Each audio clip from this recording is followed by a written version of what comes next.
So happy Saturday. Blessings to you all. Wanted to come on here and share this little word here. It's not lengthy, just something that was pressed upon my heart about 3 weeks ago, and I kind of brushed it off. But this is something that happened to me, and I'm sure that it has happened to me. I'm sure that it has happened to some of you too. But I just wanted to go on and share this word. And I want to talk about when people withhold information or truth to keep you in bondage. When people withhold information to keep you in bondage. When people withhold information to keep you in bondage. Does that really happen? Can that happen? Yes, that does happen. It can happen, and it has happened to me, and I'm sure that it has happened to other people too. When someone withholds information from you that keeps you in bondage. You see, because things are changing. Things are moving. Things are changing. People are changing daily. Things are changing daily. We change daily. And so every day we are given the opportunity to what?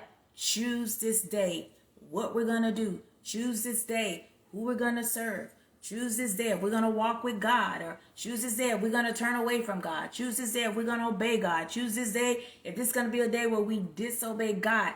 Every day we are presented with opportunities to choose. Choose you this day. And so let me go on and read this scripture here. I'm going to read a scripture. I don't really like this interpretation. I have so many Bibles, and I just picked up this one. But I think this is the interpretation that I don't like. I don't remember which one it is, but it'll work. Okay. So Joshua 24:15, it says, "But if you refuse to serve the Lord, then choose today whom you will serve." So you see, daily we are presented with opportunities to choose. And, there are times when I'm at work where I can feel myself getting a little unwind.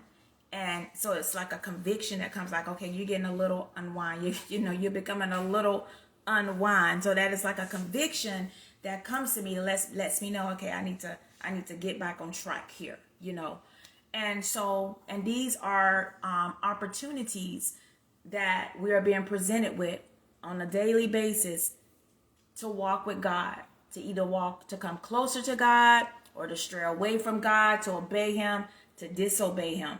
So we're presented with these opportunities daily to choose to walk with the Lord. However, though, this is where we miss it. And we have to be very careful of this when we're choosing to connect with people and align with people and who we receive counsel from.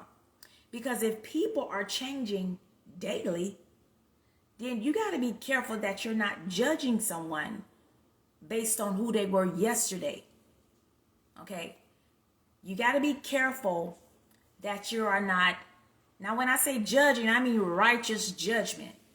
Okay, that's what I mean, righteous judging someone for your life, judging someone if you're going to be friends with someone, judging someone if you're going to be in a relationship with someone, judging someone if this is someone you want someone to pray for you. Okay, this is righteous judgment, what I am talking here. So we have to be very careful that we're not judging someone based on who they were yesterday, because that may not be who they are today, because people can change.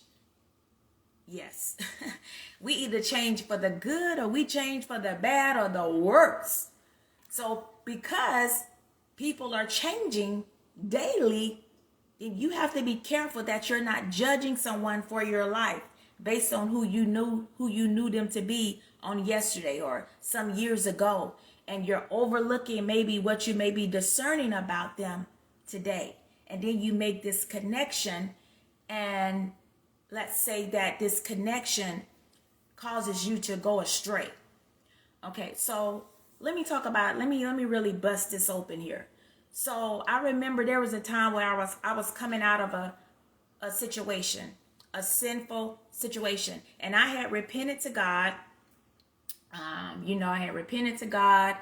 I felt like I had been restored, but I just wanted to take that extra step and have someone pray with me. I wanted to confide the situation into someone who I trusted And I just wanted them to come in agreement with them in case I may needed some more deliverance that maybe I couldn't see. But I knew that this person was more mature than me spiritually. So I knew that, if I did need some deliverance, they would be able to see it.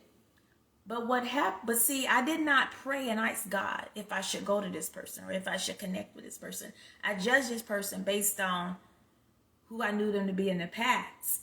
And there was some signs that just didn't sit right in my spirit, that I saw the person, some things I saw the person doing that just didn't sit right with me, that made me question, like, why did they do that? That didn't seem right.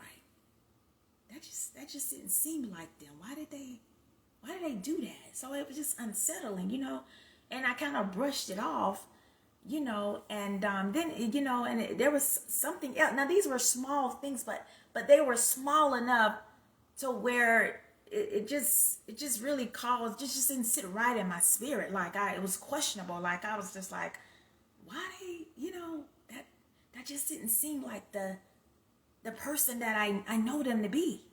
But then you kind of brush it off because you're judging them based on who they were yesterday. Who they were yesterday, they were aflame. They were on fire for God. They were surrendered to God. They were walking in sync with God. But now today, they're not, they're not as hot as they used to be. And you can tell it, but you kind of brush it off. So what happened was I connected with this person and I confided in this person. I told them this situation and things like that. And the person was just they just acted as if the situation wasn't a big deal. Like it wasn't wasn't anything that just made me feel like maybe I shouldn't have come to them about the situation. They were like just nonchalant about it. They wasn't as serious as I thought it was. It was a serious matter to me. I thought, I'm coming to you, so it's serious to me, but that's not how they responded. And so, and I remember, as they were talking, and, I remember saying within myself, like, this don't seem right. This don't seem like them. I was expecting more. This is not what I was expecting. This just doesn't seem like them. Something ain't right. But I didn't say that, but that's how I was thinking. And then the person said something, released something out of their mouth, and what it did was it just connected me back with that situation. So I left that meeting with them being connected with the bondage that I had repented of. And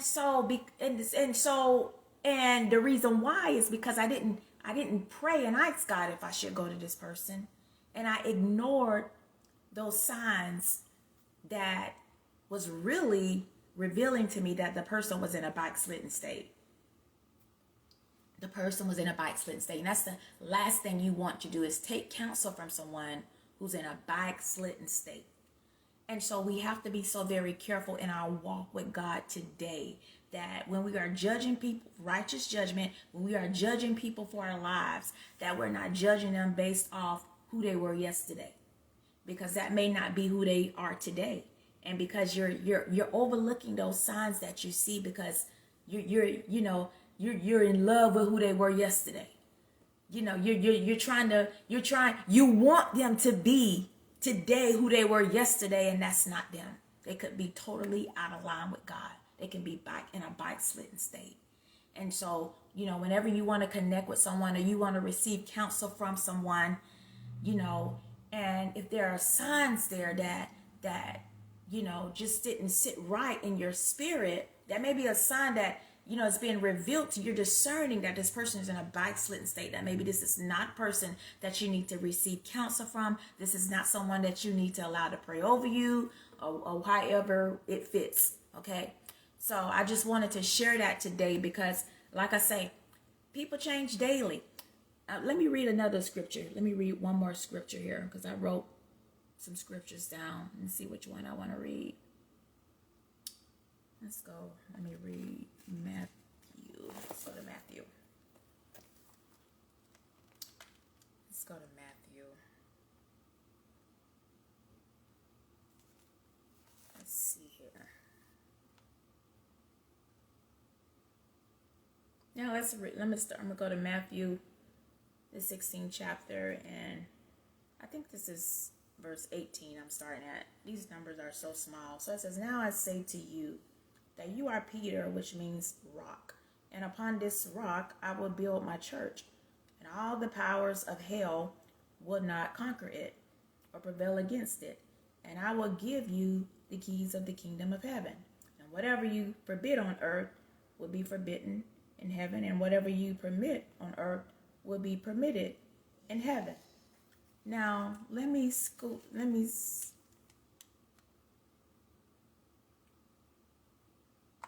go to another verse here.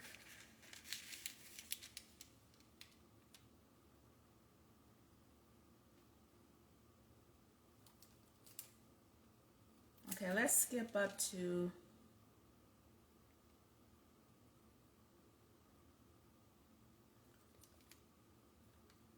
let me see if I want to read all of this.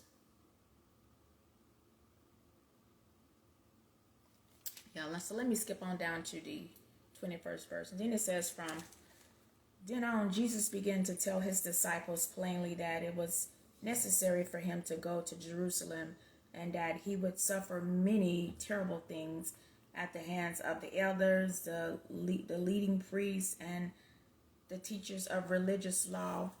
He would be killed, but on the third day he would be raised from the dead. But Peter took him aside and began to reprimand him for saying such things. "Heaven forbid, Lord," he said.